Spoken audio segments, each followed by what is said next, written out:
Du docteur Flamand. Bonsoir, cher patient. Je ne suis pas un voyou. Je sais que vous êtes déçu, que vous m'imaginiez bien en gérant d'un béton de banlieue, enchaînant les points de deal pour récupérer les bifetons, un brolic glissé dans le falzar. Seulement non.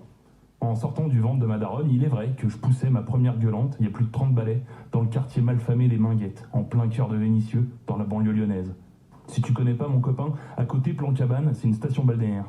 Sauf que malgré ça, je vais la jouer franco. Je suis rien qu'un bourgeois. Un vrai de vrai, oui mes loulous. D'ailleurs, la raison pour laquelle mes géniteurs avaient choisi les Minguettes pour mettre au monde le nouveau Messi, c'est parce qu'il y avait là-bas un établissement hautement recommandé pour la pompe de mouflé à la sauce babacool. Mais laissez-moi vous dire qu'en termes de en à peine sorti de la matière, je me suis précipité fissa dans mon véritable quartier où j'ai grandi dans la caillasse, le confort et la sûreté.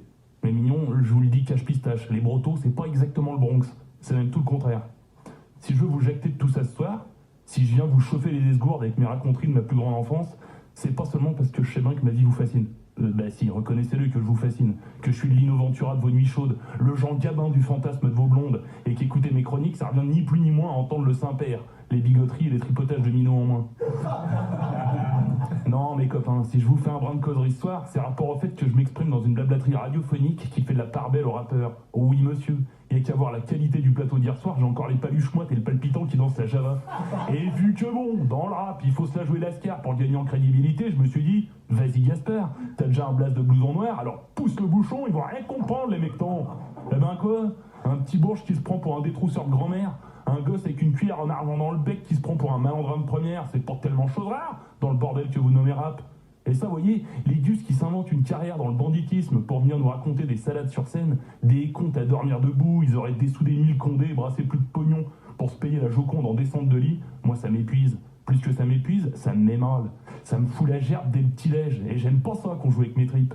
Alors les oeuvres, arrêtons tout de suite la mascarade où je vais commencer à distribuer des mornifs comme s'il en pleuvait. Et laissez-moi vous dire qu'il vous faudra un chouette parapluie pour en bloquer juste la moitié. Un enfant de cœur qui se prend pour un malfrat, c'est aussi gerbant qu'un scribouillard du nom de Gaspard qui se prend pour un loupard. Cher patient, je ne suis pas un voyou. Je suis un écrivain d'origine bourgeoise et s'il est vrai que mes romans sont peuplés de personnages hauts en couleur et bas en origine sociale, je n'ai jamais prétendu connaître la misère qui les a vus grandir. Écrire des histoires, c'est se promener dans tous les mondes, c'est vivre la vie de 1000 inconnus, devenir tour à tour tueur à gages, bonne sœur ou berger allemand. Mais ce n'est jamais se prendre pour quelqu'un d'autre. S'il est vrai que le rap est avant tout un art venu de la rue, qu'il est né dans les ghettos les plus sombres, il est aussi vrai que ses plus grands auteurs ont brillé par leur honnêteté et par le portrait parfaitement lucide qu'ils peignaient de leur réalité. J'ai 1000 fois plus de respect pour un artiste qui nous racontera ses galères de gamin de village qui s'ennuie à l'arrêt de bus que pour un mythomane qui s'invente une vie pleine d'armes, de drogue et de liasses de billets depuis le studio, payé par ses parents. Laissons donc le rap de gangster aux gangsters. Laissons libre cours au rap de mec banal, au rap de gamine martyrisée dans la cour de récréation, au rap de mère célibataire, au rap de fils de banquier en rupture familiale. Laissons au rap sa promesse de réalité. Pour finir, j'adresserai un message aux rappeurs confirmés, aux vieux grigous du rap qui signent leur 20e année de carrière.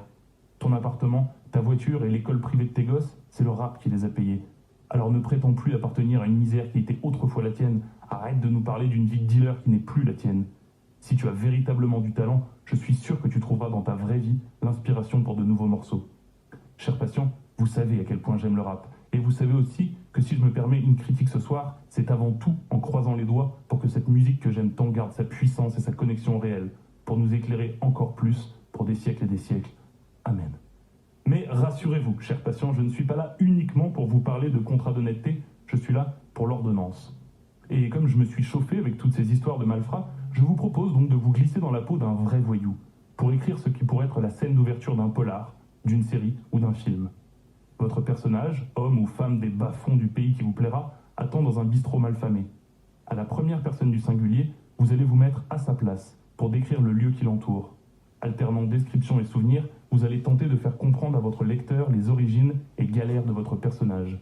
Cow-boy en attente de complice pour une attaque de diligence, tueur à gages la veille d'un contrat, blouson noir ou pirate en plein recrutement. Choisissez l'époque qui vous plaira et lâchez-vous sur l'utilisation de l'argot adapté à votre personnage.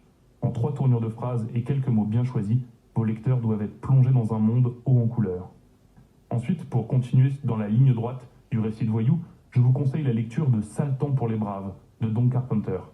Vous vous en voulez du mec des rues qui survit de rapines, de violence et de désespoir? vous allez adorer rencontrer Jack Levitt en 1929 dans les bas-fonds de Los Angeles. Ce gamin de l'assistance publique, ayant passé plus de temps derrière les barreaux que sous le soleil, va tenter de s'inventer une vie de citoyen lambda.